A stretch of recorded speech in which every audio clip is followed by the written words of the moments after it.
Boa noite a todos. Vou ler um trecho do Evangelho. A paciência, um espírito amigo. A dor é uma bênção que Deus envia a seus eleitos. Não vos atormenteis, portanto, quando sofrerdes, mas ao contrário, bendizei a Deus Todo-Poderoso, que vos marcou pela dor neste mundo, para a glória do céu. Sede pacientes.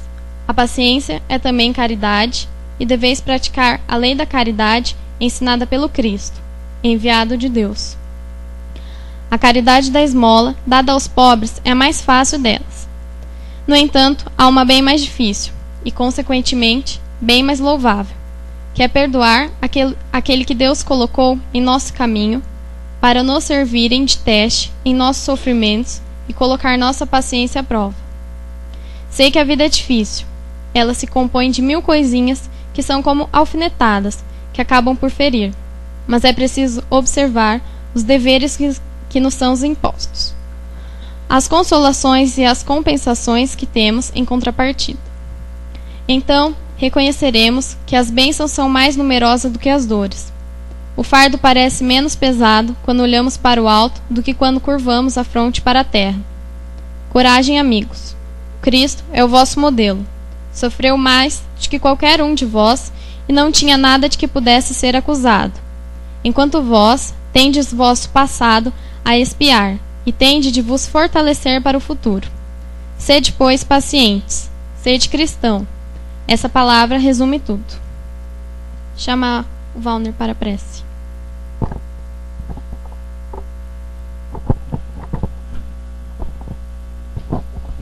Boa noite a todos. Então vamos aproveitar esse momento para pedirmos a bênção de Jesus aos nossos corações, para que possamos estar sintonizados com os nossos anjos guardiões, assimilando as palavras que nos traz hoje o palestrante.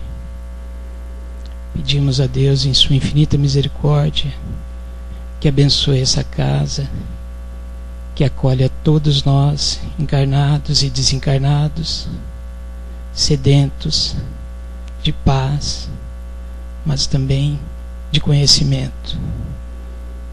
Obrigado, Jesus, por essa oportunidade de estarmos reunidos em seu nome. Que Deus permita que possamos levar a mensagem e essa paz que aqui viemos buscar para os nossos lares e todos aqueles que deixamos. Obrigado pela presença da espiritualidade superior que aqui vem nos auxiliar e nos ajudar. Obrigado, assim seja. O palestrante de hoje, nosso amigo Júpiter, tem a palavra.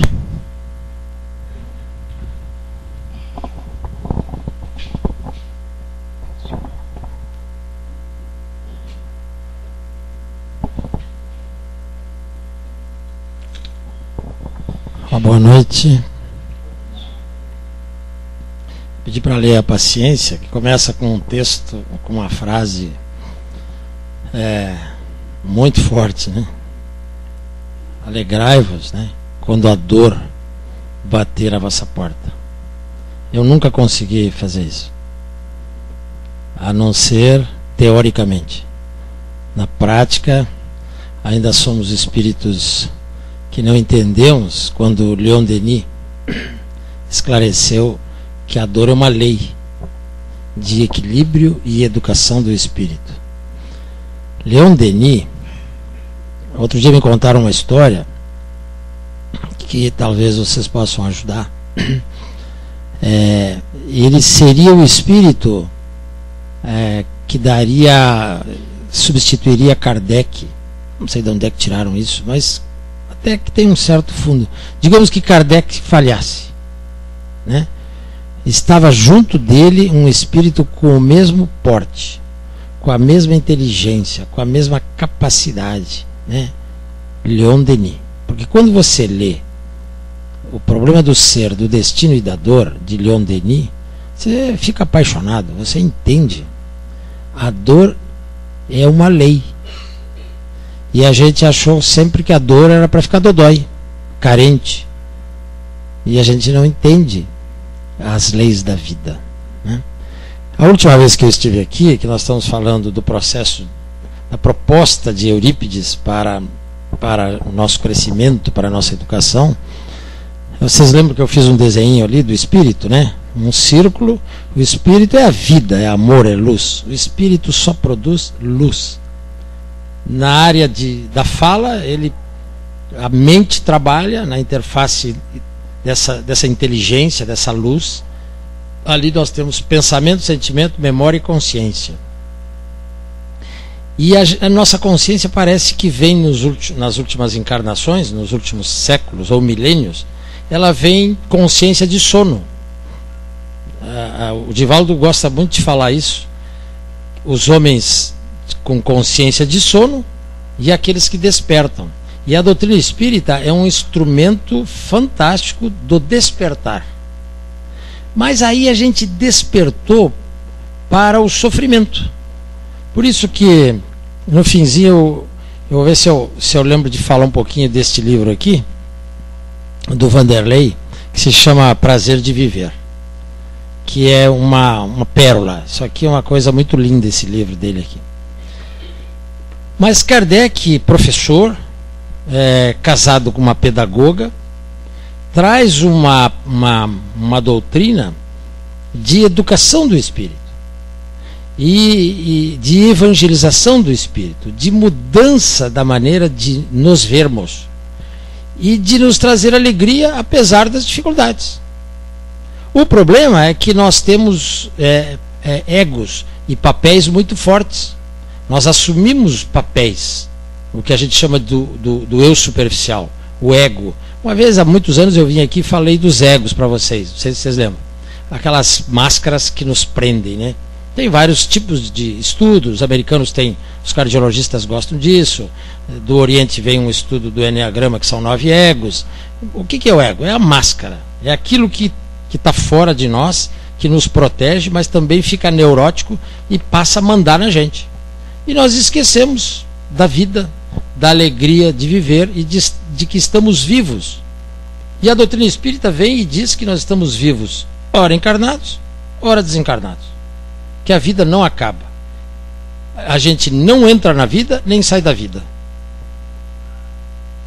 Isso a gente verbaliza facilmente.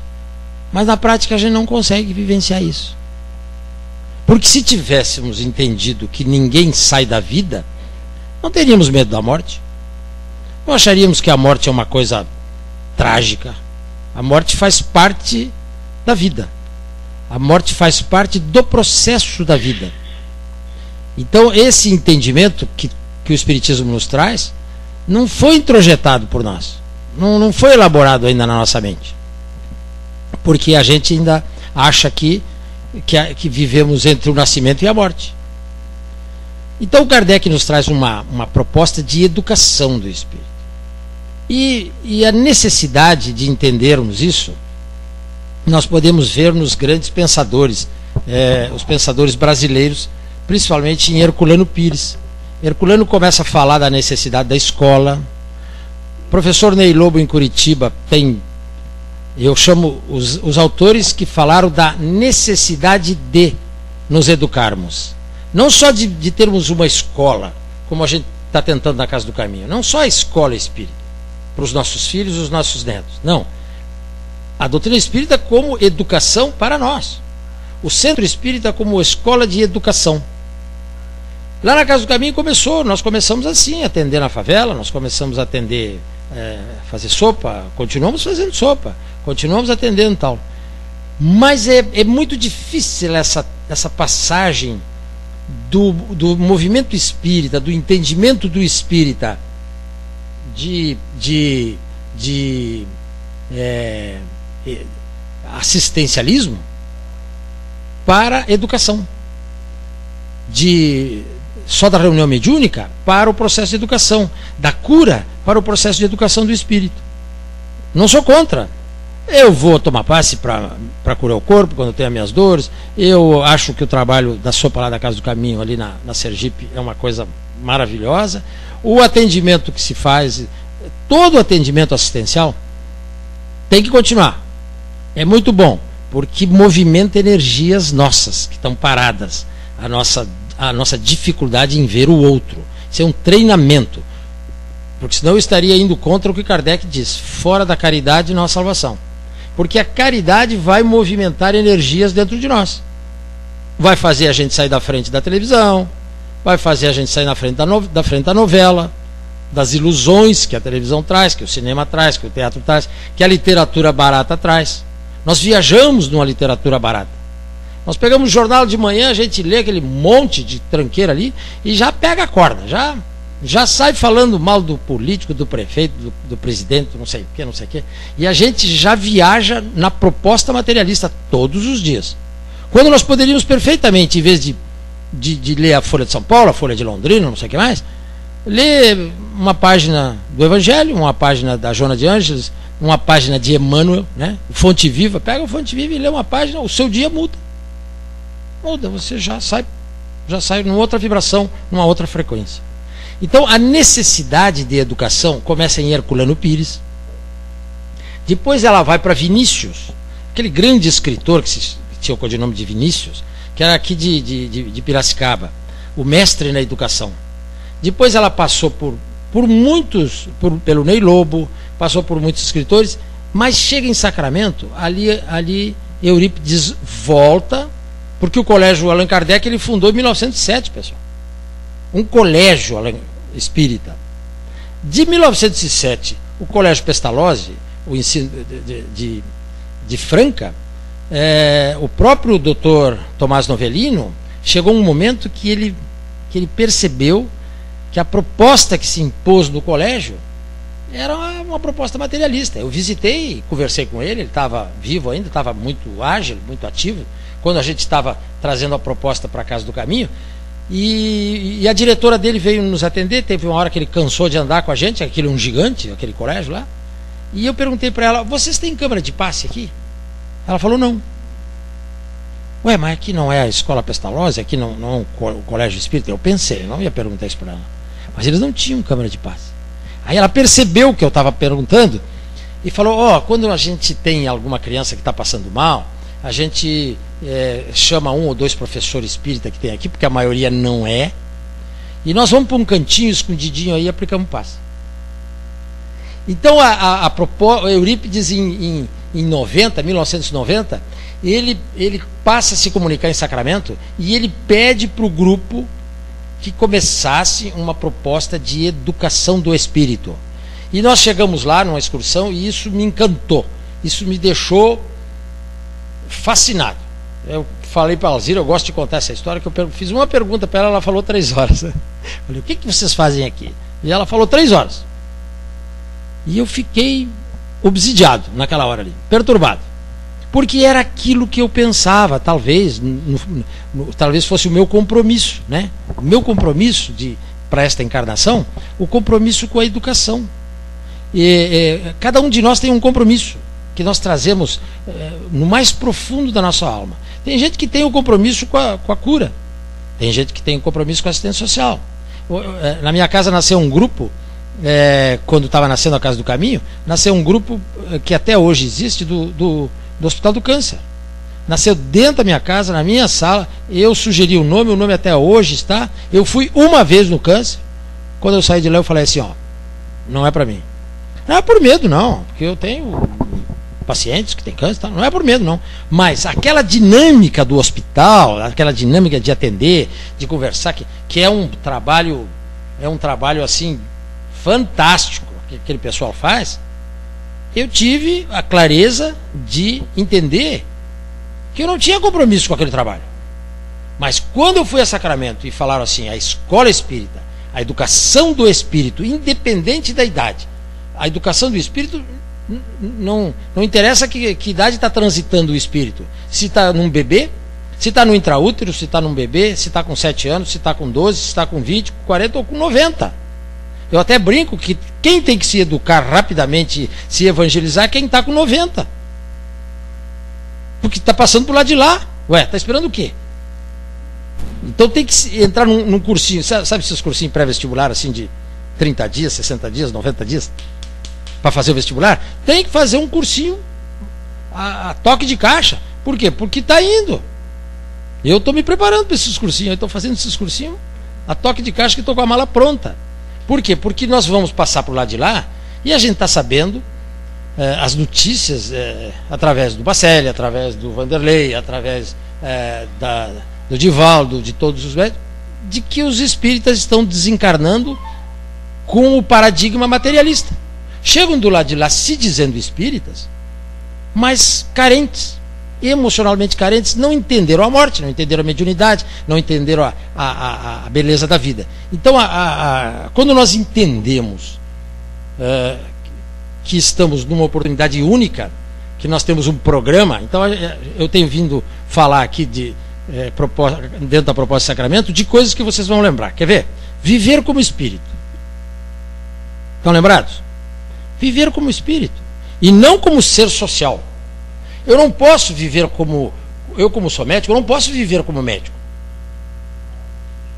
Eu não... Quem que é professor aqui? Professora.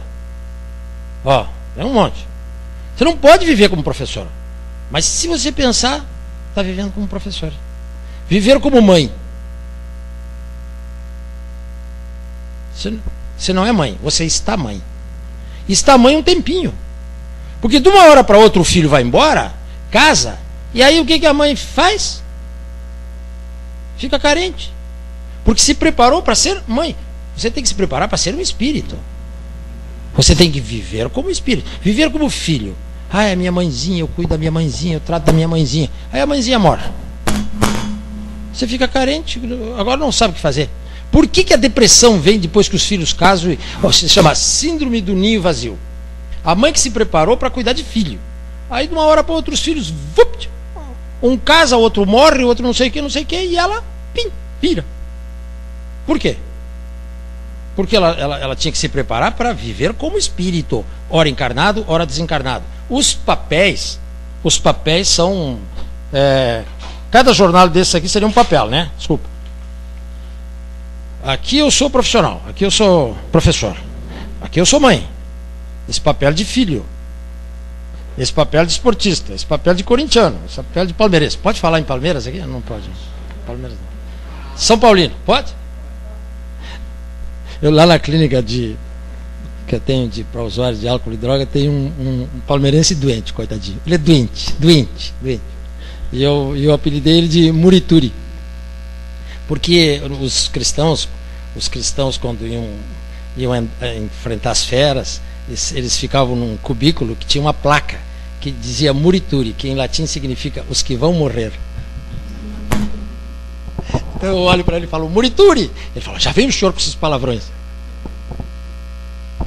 Então, nós temos que sair dos papéis e viver como espírito. Nós temos uma programação reencarnatória. Você já sabe o que você veio fazer na Terra? Se você ficar preso no papel, não, eu vim ser mãe. Não. Você veio cumprir um papel divino, fantástico, que é ser mãe. Mas por um tempo. Né? Por um tempo. Outro dia foi um cara consultar comigo, já cabelo branco quase que o meu, com a mãe, e a mãe é que respondia. Porque eu falei, você tem diabetes? A mãe falava, tem. Aí daí um pouco eu falei para a mãe, a senhora quer ficar quieta? Deixa o filhinho falar. Só que o filhinho já era quase vovô, o cara quase da minha idade, e a mãe que respondia por ele. Então, não saiu do papel. Ele não sai do papel de filho e ela não sai do papel de mãe. Então, esses temas, Eurípides começa a trazer para nós e se montou um monte de gente nesse Brasil inteiro. Nós estamos fazendo encontros e nos apaixonando por essa nova proposta. Programação reencarnatória, viver como espírito, o estudo da consciência, do pensamento, do sentimento. Como é que funciona essa coisa que se chama pensamento? Estão lembrados? Sentimento. Isso é o mental nosso. Sentimento. Memória. Consciência.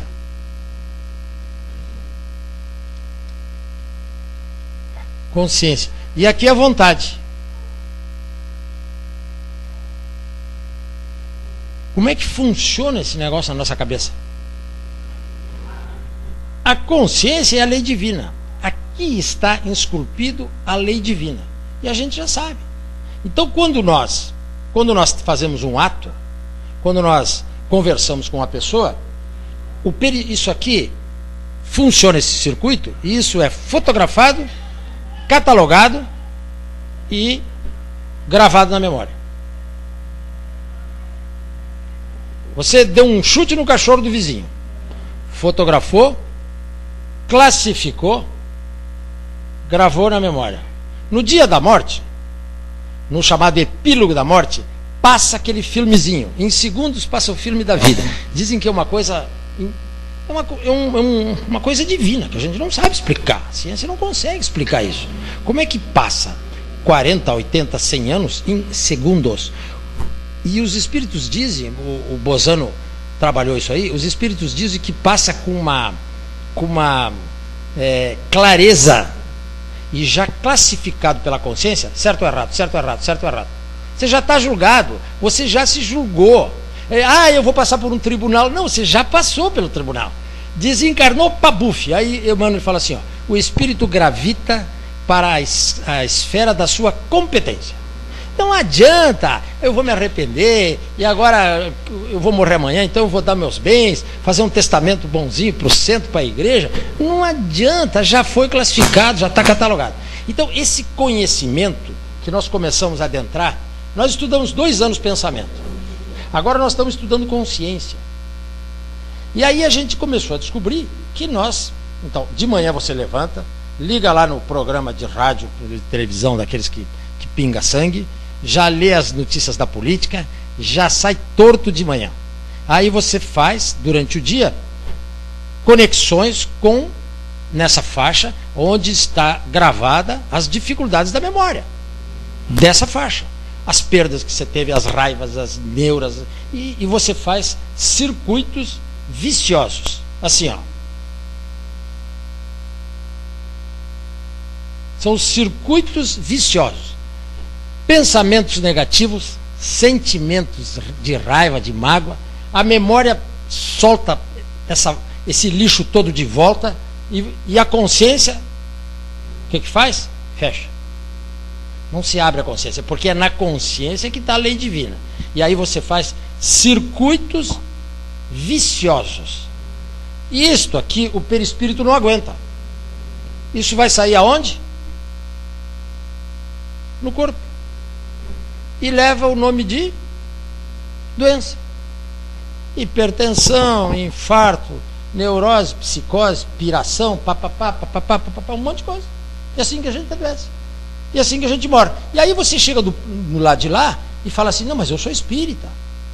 Aí eles olham para você, você está com o seu perispírito totalmente desequilibrado. Interna, vai passar 10 anos se recuperando, vai chorar muito, vai depois trabalhar. Pô, vê o filme do André Luiz, vê o livro do André Luiz. O André Luiz, pessoal, era o Carlos Chagas, professor famoso no mundo. Imagina nós. Ele era um cara de top de linha dentro da medicina. Ele era um cientista. Tinha dificuldades afetivas, tratava a esposa com diferença, os filhos com diferença. Todo dia tomava lá o seu golinho, ficava na dele. Não gostava de atender pobre, a pacientezinha pobre dele que ele atendeu era a única que fazia prece por ele do outro lado, e pá. Chegou lá, ficou 8 anos no umbral. Mas era o doutor Carlos Chagas, uma capacidade fantástica. Quando ele chega lá, ele quer ser médico. O que aconteceu com ele? Deixaram ele meio de lado, até que ele descobriu, fez umas limpezas lá, pegou uma vassoura, aí ele viu os outros trabalhando, era na Segunda Guerra, chegavam aqueles espíritos todos dilacerados, os corpos espirituais dilacerados, e ele inventou de impor as mãos lá, olhou para o outro, olhou, e nossa, saiu aquela energia verde da mão dele, curativa, né? E ele começa a curar a dor daquele infeliz que estava lá todo arrebentado por uma granada. E ele fala, nossa. E aí ele começa a reaprender uma nova medicina. E foi embora. Mas olha só como é que foi o começo dele. 10 anos, 8 anos no umbral de sofrimento. E os espíritos passavam, zombeteiro, eles chamavam ele de suicida, porque ele tinha adiantado o desencarne dele através do álcool. Mas ele nunca não tinha sido um alcoolista. Tomava lá o seu vinhozinho, seu uísque todo fim de tarde. Então é um caso assim que nós fazemos às vezes 10 vezes pior do que o... Nossa, nós não estamos no nível do André Luiz, mas muito longe do André Luiz. Então, se ele teve 8 anos, quantos anos nós vamos ficar no umbral? Hã?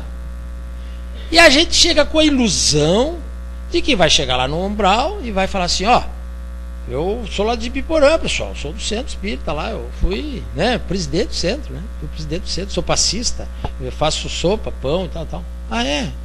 Tá. O espírito gravita para a sua esfera de competência. Então, quando nós começamos a entender programação reencarnatória, viver como espírito, mediunidade como instrumento de felicidade.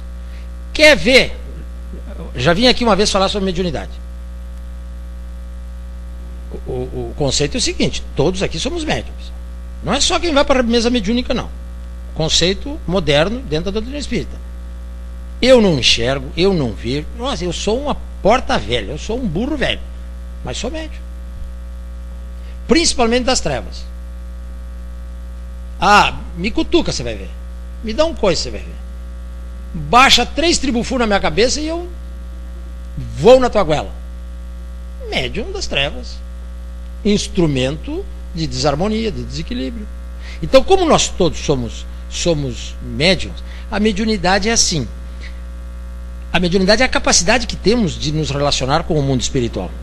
E ela funciona 24 horas por dia. Não é só na reunião mediúnica, não. Ela funciona... nós inventamos na Casa do Caminho uma brincadeira. A reunião mediúnica mais importante nossa são 3 por dia. Café da manhã, almoço e janta. No café da manhã, às vezes, vai tudo bem.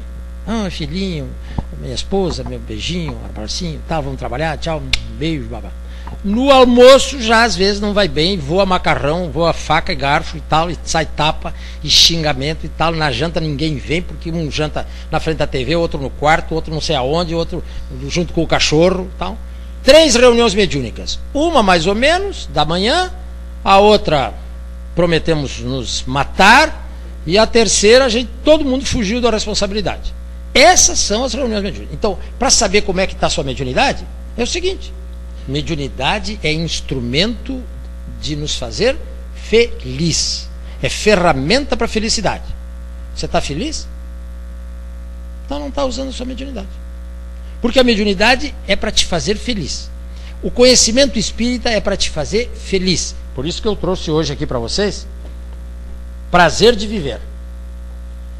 Então, com todo o conhecimento que nós estamos tendo agora, oportunidade reencarnatória, programação, a mediunidade como instrumento, o conceito de que não saímos nunca da vida, que sempre estamos na vida, que aqui e lá não muda nada, pessoal. Não muda nada. Estarmos aqui ou estarmos lá não muda nada, né? A oportunidade da reencarnação, o corpo físico, que é um templo, todas essas coisas, o pensamento, que nós podemos, através da vontade, mudar pensamento e sentimento. Eu posso mudar. Eu não preciso de ninguém. Lá na clínica eu falo para os meninos assim que vêm das religiões salvacionistas, eu falo assim: por que você delega a sua espiritualização, a sua capacidade, a sua mudança, a sua evangelização para alguém? Por que não é você o sacerdote da tua casa e a sua esposa a sacerdotisa? Por que você delega para alguém e paga para esse cara tomar conta de você? Padre ou pastor? Ou até médium também, porque os espíritas faziam isso também. O senhor reza por mim? O senhor faz prece por mim? E você não vai fazer? Não, a sua prece... O que é isso? Nós delegamos para alguém uma coisa que é da nossa responsabilidade e que nós deveríamos tratar com o máximo de carinho.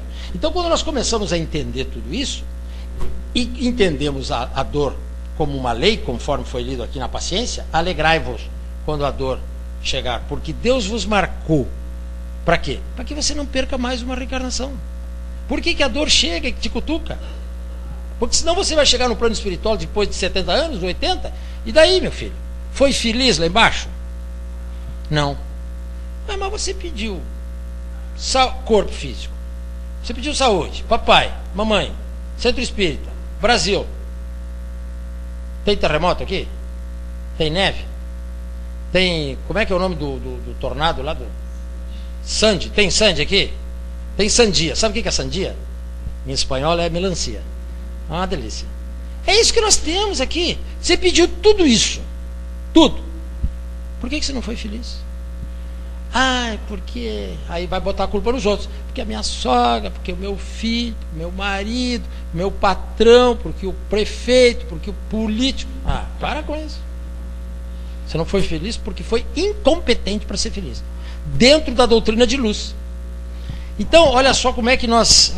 A irmã Sidufo, e é bom que se diga que aqueles que cutucam a gente estão sendo execrados, né? O Vanderlei, coitado, está proibido na maioria dos centros do Brasil. O Costardi era proibido totalmente. A Alzira é proibida em alguns. O Bacelli, só falta... O dia que ele escreveu, teve um dos livros dele, que eu terminei de ler o livro, eu tinha o celular dele, liguei para ele. Falou, alô, quem é? Falei, o Júpiter de Londrina. Júpiter, como vai? Tudo bem? Eu falei assim, já tacaram fogo na fogueira? Você já está na fogueira? Ele falou, quase. Porque o livro dele é um negócio assim, Dr. Inácio fazia uma crítica ao movimento espírita brasileiro pontual do que nós estamos fazendo com a doutrina espírita. Sabe o que nós estamos fazendo? Um bispado de novo. O sacerdócio organizado de novo. Hierarquias, mandos, castas. E não é assim. Quem quer ser o maior, seja o menor. Seja o que mais serve. Então, a irmã Sidufo diz que que nós deveríamos ter prazer de viver, mesmo em dor. A Joana de Anjos diz assim, eu estou citando mais de um, para vocês não acharem que é só um que diz. A Joana de Anjos diz assim, mesmo em dor, não interdite a capacidade de amar. Quando o seu filho chega bêbado de madrugada, ou drogado de madrugada, o que a gente faz? Fica mais louco que ele. Fica mais raivoso que ele, quer matar. Você pode falar assim, eu não te aceito assim, mas eu te amo. Eu vou te tirar a cinta, eu vou te dar uma cintada na bunda, mas olha, filho, você é a estrela da minha vida, eu te amo. Mas de coração, não é de discurso, né? Então, o centro espírita, de uma hora para outra, eu vou colocar 2, 3 frases aqui para vocês analisarem. Dentro da proposta de que nós temos que viver com alegria, com felicidade. O que nós somos dentro do centro espírita? Cultivadores do suplício ou balsamizadores da consolação? Quando tem alguém em dor, em sofrimento, em desequilíbrio, que entra na casa, nós vamos cultivar o suplício dessa pessoa? Fala, não, é o seu karma, as suas vidas passadas, você está em dor, você está em sofrimento, porque tudo tem um porquê. Ou nós levantamos essa pessoa e consolamos ela. Nutridores da culpa ou educadores da responsabilidade? Nós vamos na culpa. A gente fala uma doutrina espírita. Uma vez eu passei uma vergonha muito grande, porque lá no ambulatório do HU de homeopatia, todo mundo sabe que eu sou espírita, e a gente fazia consulta com uns 8 médicos assim. E veio uma senhora que se apresentou como espírita, e todo mundo já me olhou, e eu quieto ali. Quem fazia, um de nós fazia a anamnese e os outros só ouviam, ninguém falava, porque coitado do paciente, né? Falar para 8 não é fácil. E como é que é a consulta homeopática? Conta a sua vida. E ela começou a contar a vida dela. Daí um pouco ela falou assim, eu aprendi na doutrina espírita que tem que sofrer para evoluir. Todo mundo me olhou, eu murchei na cadeira. Aonde que está escrito isso na doutrina espírita? Que tem que sofrer para evoluir? Não está escrito. Nós é que fizemos essa leitura errada. Então diz assim, ó, o que nós somos? Nutridores da culpa ou educadores da responsabilidade? O que nós somos? instrumentos do medo ou agentes da esperança? Ontem teve uma menina que nós estávamos estudando e ela caiu assim, ó. Pum! E teve uma crise histérica. Ela falou, esse espírito que está junto comigo. Eu falei, não tem espírito nenhum junto com você. Você é linda, bonita. E é mesmo, você é linda, bonita, educada, brilhante. Não, mas esse espírito que está aí. Que espírito? Você está tão ansiosa, tão angustiada, tão nervosa, que teve um piti. Você tem que se tratar, você tem que confiar em você, você tem que ver as, né?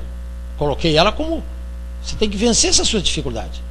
Porque se você começar a botar culpa nos espíritos que te derrubaram aqui, que fizeram você dar esse vexame aqui, você vai ficar presa nesse conceito do espírito e eu vou colocar em você um monte de culpa. Por que um espírito faz isso numa menina?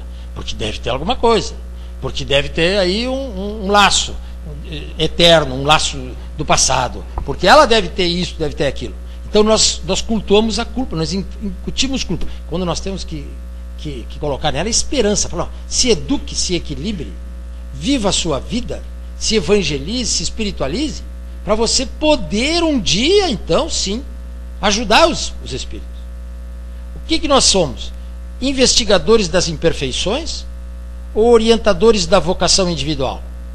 Quando alguém chega na casa espírita, nós vamos ver qual é a imperfeição daquela pessoa, qual é a dificuldade que aquela pessoa tem, ou nós vamos olhar o lado bom dela e trabalhar o lado bom dela, né? Investigadores da imperfeição ou orientadores da vocação individual?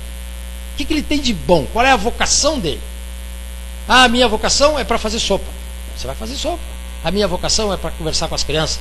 Você vai conversar com as crianças. Eu sou músico. Você vai fazer música. Eu sei escrever. Você vai escrever.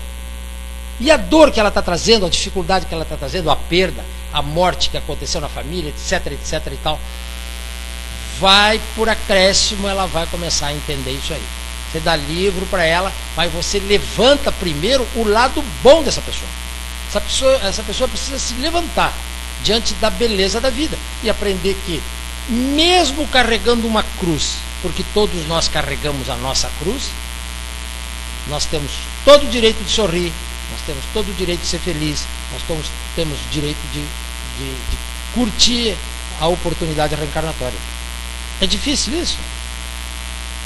Não é difícil. Esse é o entendimento espírita. A Joana de Anjos, hoje chegou um menino e falou para mim assim, no consultório: eu vou mudar da minha cidade. Eu tenho um parente meu, nós vamos fazer não sei o quê, nós vamos para a Amazônia. E ele é espírita. Eu falei assim, ó, Joana de Anjos fala que você tem que florescer onde você está plantado. Como é que é? Floresça onde você está plantado. Por que você acha que você está tendo dificuldade aqui na sua cidadezinha, por problemas políticos da família, não sei o que, você acha que lá, no Xingu, na cidade que você vai para lá, não vai ter problema para você? Você acha que lá vai ser um oásis? Não. Os problemas não estão aqui na sua cidade, nem estão lá na Amazônia. Os problemas estão dentro de você. Trabalhe os seus problemas, vença os seus problemas e floresça, brilhe. O que Jesus pediu para nós? O brilhe a vossa luz. Por que não brilha a nossa luz? Porque nós banalizamos a vida. Nós não entendemos ainda a beleza que é estar vivo. O dom da vida. Nós não entendemos que nós somos. Nós não entendemos o ser.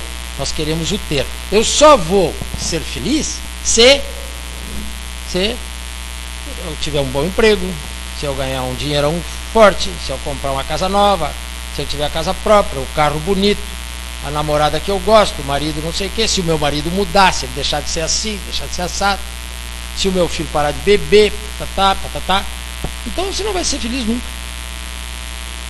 Porque o outro não muda. Você não tem competência de mudar o outro. Nós temos competência de mudar a nós. Então, seja feliz, mesmo carregando a sua cruz. Porque a sua cruz, a cruz que você carrega, é compatível com a sua capacidade. O povo não fala o frio e o cobertor? Tá certo, tá certo. A bondade divina, a providência divina te fez uma programação reencarnatória e te deu dificuldades que você pode suportar tranquilamente. Então, mesmo você percebendo a dor, percebendo a cruz que você carrega, você tem condição de auxiliar o próximo, passar a sua experiência para o outro, falar da sua dor para o outro no sentido pedagógico, não no sentido chorão, de ficar chorando pitangue, falando. Deus sabe o que faz. Deus sabe o que faz. Não cai uma folha sem que Deus queira. Isso não é o determinismo, isso é a programação reencarnatória de cada um de nós. O que eu tenho que passar, eu vou passar. Se eu for materialista, se eu for evangélico, se eu for espírita, não interessa. Aquele trecho eu vou ter que passar, eu vou passar. Só que, com o conhecimento espírita, eu vou passar por esse pedaço ruim, por essas dificuldades, sabendo o porquê das coisas, entendendo o porquê da dor, sabendo que a dor é uma lei de educação, me educando, crescendo. Cresça com a dor. Não é masoquismo. É entender o processo da dor e evoluir. Então, quando nós fomos a Sacramento e entendemos, começamos a entrar em contato com essa proposta de educação, isso foi uma bênção na minha vida. Eu falo que isso iluminou o meu consultório, iluminou a minha casa, iluminou meu trabalho, iluminou a Casa do Caminho. Nós passamos a um estágio de entendimento. Nós não ficamos o bobo alegre assim, agora nós somos tudo alegrinho. Não. Nós começamos a reconhecer as nossas dificuldades, começamos a olhar para dentro, começamos a olhar uma coisa que alguém participa de reunião mediúnica aqui? Tem um grupo grande aqui de reunião mediúnica. Nós começamos a descobrir uma coisa que está aqui nesse livro, pessoal. Capítulo 18.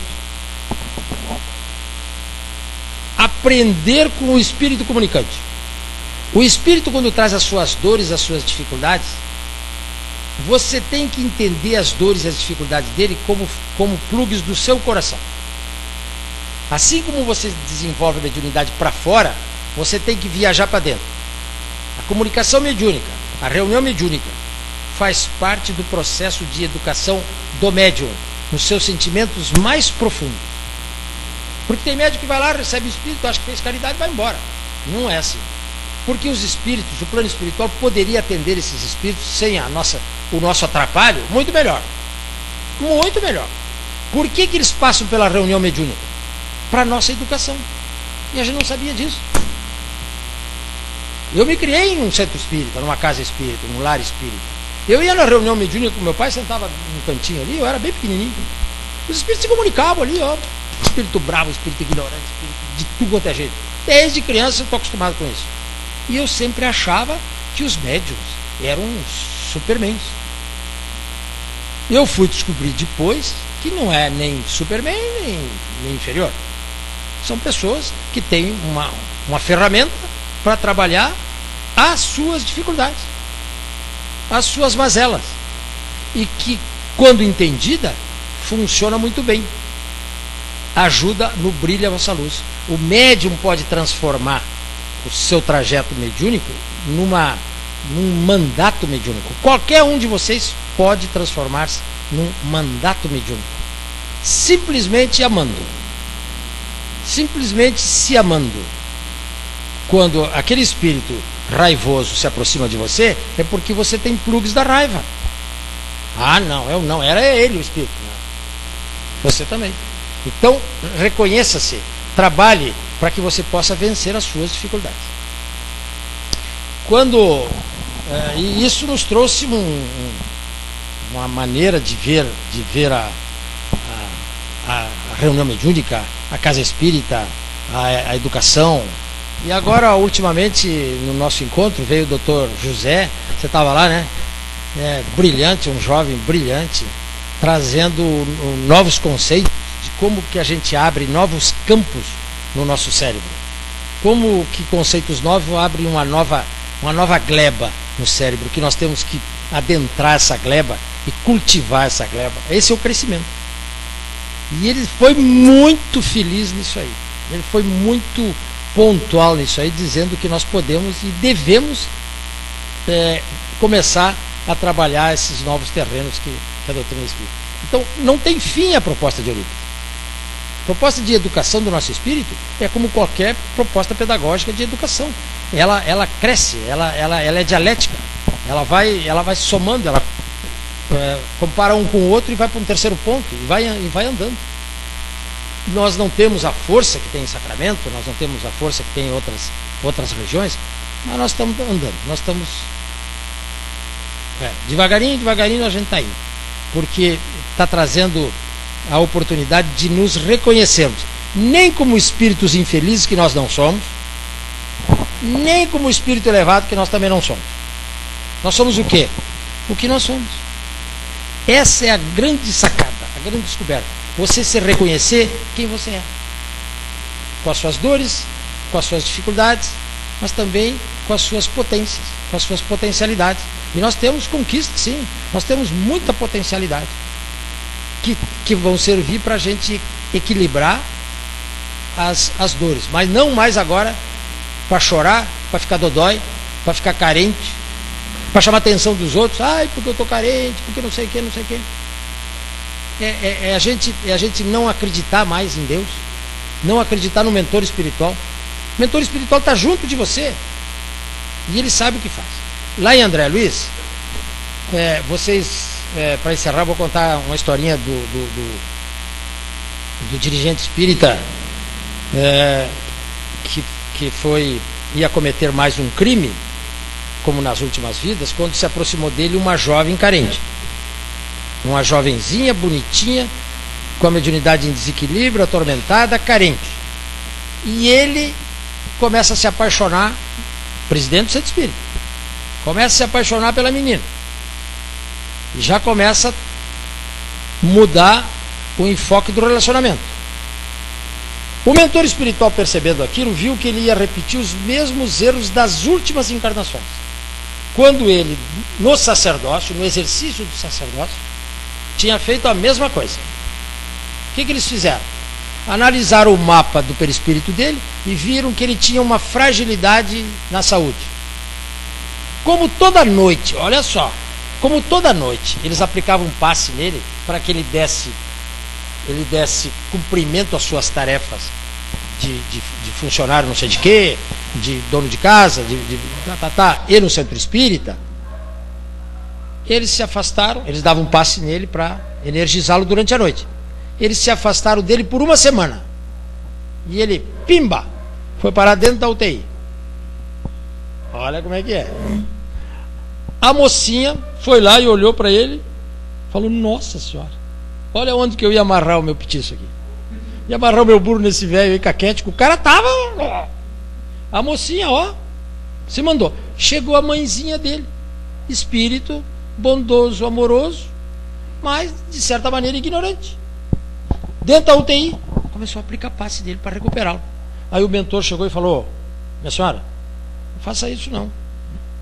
Ele ainda tem umas horas de dor, de sofrimento, para a consciência dele abrir. A consciência abrir. Aí ela falou: não, eu sou mãe dele. Eu conheço ele há 80 anos, 70 anos. Vamos botar menos, porque senão 80 não dá, né? Eu conheço ele há 50 anos. Aí o mentor falou: e eu há 5.000 anos. Aí ela falou: quem é o senhor? Eu sou o mentor dele. E ele vai cometer o mesmo erro das últimas encarnações. E a senhora está ajudando. Ai, meu Deus. Ela se afasta, ele continua na dor, no sofrimento. Aí ele começa a perceber que ele ia desencarnar. E aí a água bateu, né?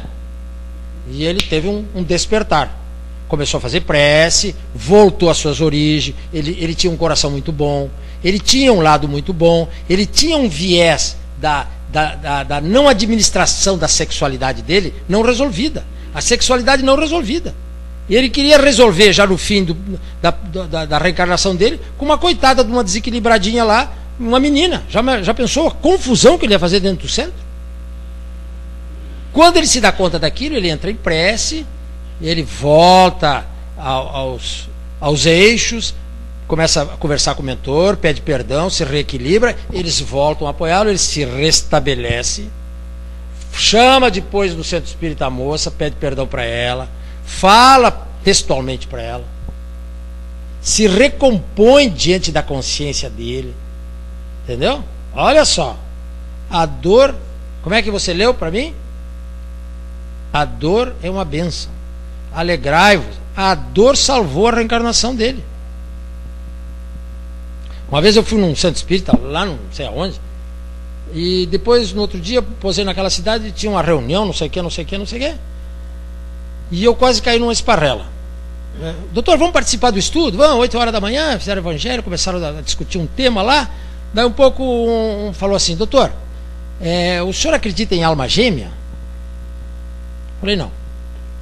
E quando existe assim uma atração, não sei o que, não sei o que, não sei o que, frigir dos ovos. Eu, graças a Deus, o meu mentor estava lá, eu falei assim, se você está numa programação reencarnatória com uma pessoa, tem um porquê. Você não, quando você casou com ela, você não estava desequilibrado, você não estava bêbado, você estava na... Você tem que manter-se digno. Você pode separar? Pode. Mas no curso aparecer a alma gêmea, como diz o seu Hugo, falei lá, como diz o seu Hugo, a alma gêmea nunca é uma preta velha de 80 anos. Sempre é a secretária de 18. Interessante isso aí. Sabe o que estava acontecendo? Ficou aquele silêncio assim. Eu mandei ver, falei do seu, citei o seu da preta velha, não sei o que, e da secretária de 18. Sabe o que estava acontecendo? E eles não falaram para mim. Na reunião mediúnica, tinha havido uma troca. Tinha 2 casais e um se apaixonou cruzado pelo outro, estavam se separando, arrumando as molas, no outro dia fugiram. Já estava tudo armado entre eles, e aqueles se olhavam, e eu que ia servir de história lá. Então, reunião mediúnica, pessoal, grupo espírita, nós temos que nos reconhecer que frequentemente nós temos doenças, nós temos dificuldades enormes, e não é por ser espírita que a gente não vai fazer bobagem. Então a gente tem que ter bom senso, a gente tem que trabalhar a nossa consciência, e não tem uma coisa melhor para abrir a consciência do que a dor. A dor abre a consciência, e lá está esculpida a lei divina, e é ela que nos diz, está certo ou está errado, faça assim, faça assado. E isto nos dá certeza de estarmos administrando a nossa programação, estarmos andando na nossa programação, e nos dá a consciência tranquila. Isso é muito bom, e isto tem que nos dar alegria de viver, porque ninguém tem alegria de viver com a consciência pesada. Você tem que estar com a consciência aberta e equilibrada. Em dores, sem dúvida, sempre teremos. Dificuldades, sempre teremos. Mas o entendimento profundo da lei divina nos dá o equilíbrio necessário para vencer. Vencer quem? A nós mesmos, que é a luta mais difícil, é vencer a nós mesmos. Essa dificuldade é terrível. A proposta de vocês de discussão, e eu não venho aqui esgotar assunto nenhum, eu venho aqui para convidá-los para formar um grupo de estudo sobre o assunto, ou ir na Casa do Caminho no sábado às 8h30, que nós temos lá um estudo das 8h30 às 10, exatamente sobre a proposta de educação do espírito. E são temas muito interessantes, e a gente tem um pacto lá, a gente não dá palpite. Então a gente lê um capítulo, quem quer falar, fala, quem não quer, não fala. Bom, esse capítulo me diz o seguinte, aí você abre um baú de dores e se coloca, fala que aquilo mexeu com você. O outro fala, o outro fala, o outro fala.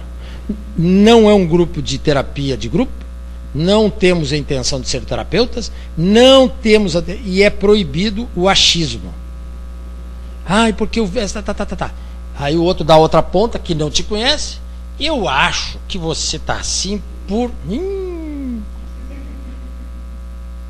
O achismo é proibido. Então, vocês estão convidados para participarem conosco, mas o ideal é que se abra um grupo de... Porque nós temos textos, você tem os textos, tem os livrinhos, é uma leitura agradabilíssima. E aí é assim, pessoal. Se te serve, pega para você. Se não te serve, deixa de lado, não briga não. A gente não tem que brigar. Se aquilo fala o meu coração e está me ajudando, ótimo. Se não está me ajudando, se aquilo não me toca, nas minhas necessidades mais profundas, busca outra proposta. Não é obrigatório, não. Muito obrigado pela paciência de vocês. Que Jesus nos abençoe, que a gente possa viver com um pouquinho mais de alegria, um pouquinho mais de equilíbrio, apesar das dores que cada um de nós carrega. Uma boa noite a todos.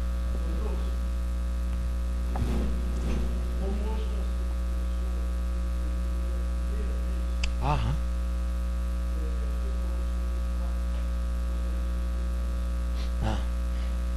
Eu faço essa explicação todo sábado na clínica, porque a maioria dos pacientes nossos da clínica lá são não espíritas, né? Nós temos hoje 20 não sei quantos, tem 3 espíritas, o resto é evangélico, católico, alguns não têm nenhuma formação. O passe é um ato milenar, a imposição de mãos, é uma transmissão de energia, é um chuveiro de energia que foi dignificado por Jesus. Se fazia de maneira, né, todos os sacerdotes do mundo, desde a caverna, fazem de certa maneira um abraço fraterno. A mãe, quando o filho se machuca, ela abraça e beija, isso é uma transmissão de energia. Mas quem dignificou foi Jesus, porque ele está escrito no Evangelho, ele curava impondo as mãos. Ele transforma água em vinho, ele curava o leproso, ele curava as pessoas, e isto foi, na Igreja Católica é a bênção, em certas religiões orientais se chama jorei, se chama reiki, né? Nós chamamos aqui de passe, se pode chamar de bênção, imposição de mãos. Mas aí tem um detalhe muito importante. No momento que nós estamos tomando passe, né, a energia que vai entrar pelo centro de força coronário, nós temos aqui, nessa região aqui da minha careca, nós temos uma energeticamente, no perispírito, uma flor de lótus. É uma rosa fantasticamente aberta, de pétalas, que capta energia. Capta o prana dos indianos, quando o sol desce, né? Se você se abraçar numa árvore, os orientais todos sabem disso. Se você, quando não tem sol, quando o sol está descendo, você se abraçar numa árvore frondosa, você recebe prana, que é energia, que é um passe. Mas quando nós estivermos sob a imposição de mãos do médium, é fundamental que nós estejamos com o coração aberto, em prece, pedindo o auxílio da equipe espiritual, que através dos médiuns transmite para a gente o chamado fluido misto. É o fluido do espírito mais o fluido animalizado do médium. Os médiuns passistas são todos doadores de energia. Tem gente que doa energia e tem gente que capta energia. O doador de energia, ele é o passista por excelência. Ou, se ele tiver muita energia e ele tiver bons propósitos, um coração bom, ele passa a ser o que nós chamamos de médium de cura. Os médiums de cura têm em todas as religiões, pessoal. As curas sempre foram feitas desde a caverna até os dias de hoje, independente da cultura, da religião, dos dogmas, da ritualística, não depende disso. Quem doa energia e tem um bom coração é um médium de cura.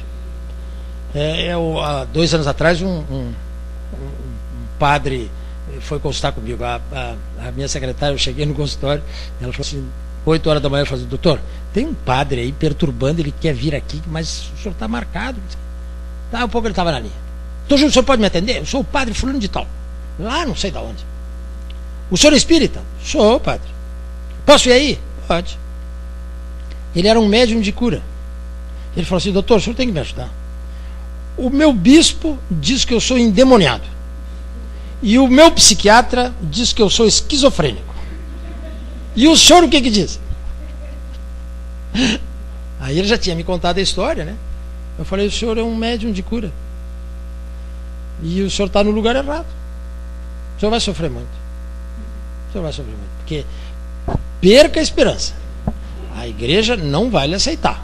Aí eu contei para ele a história do cura de Ars, né? Que era considerado bobo em Paris, o bispo tinha ódio dele, porque ele curava, e ele era humilde. Mandou ele para Ars, que era, como nós dizemos aqui, barracão. Era o fim da linha da França. E ficou mais enciumado porque nos fins de semana se faziam caravanas de carruagens até Ars, porque o homem curava lá. O cara chegava de muleta, saia sem muleta. O cura de Ars. E ele tem uma mensagem belíssima no Evangelho, belíssima, é um espírito elevadíssimo. Mas veja como é que é a história do cura de Ars. A mediunidade dele me fez lembrar, até eu falei para o padre, não estou lhe comparando com o cura de Ars, porque ele ia ler, né? Não estou lhe comparando com o cura de Ars, o senhor está muito longe do cura de Ars. Mas a capacidade que ele tinha de doar ectoplasma era tão grande do cura de Ars que ele era considerado pelos outros bobo. Então o bispo falava, como que um idiota desses, um bobo desses pode curar? Pela falta do conhecimento do que seja mediunidade. E esse padre, de certa maneira, ele tinha umas perturbações também. Porque, coitadinho, na hora da missa, na hora dos bons propósitos, da prece, ele servia de instrumento da espiritualidade. Mas jovem, aí eu descobri que tinha umas dificuldades na vida dele, que as mocinhas estavam dando em cima dele, querendo desviá-lo. Falei, padre, você está enliado. Você está enliado. E ele, fora do ambiente da igreja, na festa, não sei o quê, né? Os padres hoje tomam vinho à vontade. Ele desequilibrava, desarmonizava, né? E aí, sabe, a mediunidade está lá, né? Chega dependendo da sintonia. Ele nunca mais voltou, né? Eu fiquei com muita dó dele. Porque vocês que são médiums aqui, imagina você dentro de um ambiente onde não te aceitam. Que mesmo que você tenha um coração enorme, né, as dificuldades do ser humano, e aí você não é aceito, você não é reconhecido, te manda para o psiquiatra faz o diagnóstico que você é, porque ele via espíritos, ele fazia curas, ele é um médium fantástico. O psiquiatra falou, você é um esquizofrênico. E já quis enfiar 4 tarja preta na cabeça dele. Eu dei uma homeopatia para ele, mas eu acho que ele nem comprou. Seguiu a vida dele, né? Sabe lá o quanto sofreu. Mas o passe é um momento divino, viu, pessoal? E eu fui criado dentro de uma casa espírita, que o meu pai dizia que a coisa mais importante do centro espírita, olha só. Sabe o que meu pai dizia que era a coisa mais importante do centro espírita? Dar passe. Ele falava, não é a reunião mediúnica, não é a comunicação, não é a psicofonia, a psicografia, o brilhantismo, nada. Dar passe. Sabe por quê? Ele que tinha só a primeira série do primário, ele falava para mim que é um momento que você energeticamente entra na intimidade da pessoa. Você se posiciona sobre aquela pessoa e transmite energias de alta frequência. E que tem que ser energias de bom coração. É um momento divino e de muita responsabilidade. É de tanta responsabilidade que quando o seu Hugo, antigamente o centro era bem pequenininho lá, e o seu Hugo falava assim, vamos para a Câmara de Passes, e eles chamavam por um. Seu fulano, dona fulana, doutor Luiz, o seu fulano, a dona Odete e tal. E aquele dia eu estava sentadinho lá. Ele falou assim, doutor Júpiter, ele me chama de doutor Júpiter, me chama até hoje, doutor Júpiter. Eu não levantei. Não levantei. Porque o meu superego não deixou, porque o meu pai dizia que era uma coisa, era o ato mais importante da casa espírita, dar passe. Eu não levantei. Fiquei pregado na cadeira. Quando terminou aquele dia a reunião, ele falou, doutor, o que é isso? Ficou colado na cadeira, eu falei, fica isso. Aí eu contei essa história do meu pai. Ele achou muito interessante, ele falou, é mesmo, né? O dar passe é o ato mais importante de toda a atividade de uma casa espírita. Respondi?